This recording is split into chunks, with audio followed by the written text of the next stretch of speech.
আসসালামু আলাইকুম। 250 গ্রামের বেশি গরুর মাংস নিয়েছি, একটু বড় বড় পিস করেছি, আর 2 পিস নলি নিয়েছি, কাঁচামরিচ, আস্ত রসুন, আস্ত পেঁয়াজ, লবঙ্গ, দারচিনি, এলাচি, তেজপাতা, গোলমরিচ, আর আধা কুচি ঘি, আর নিয়েছি আলু ছুলে 5টা।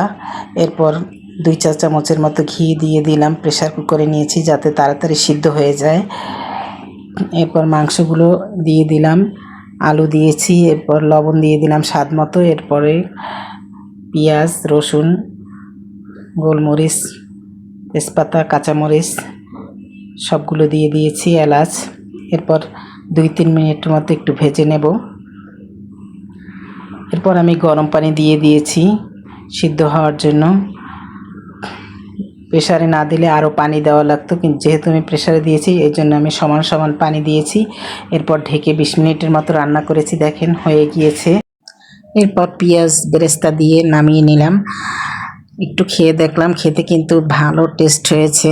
আমি খুব ভয়ে ছিলাম যে এটা খেতে পারবো কিনা, মজা হবে কিনা। বেশি সমস্যা ছিল, আমার হাজব্যান্ড নতুন কিছু ট্রাই করতে চায় না, কিন্তু অনেক ভালো হয়েছে, সেও বলেছে ভালো হয়েছে। ধন্যবাদ সকলকে।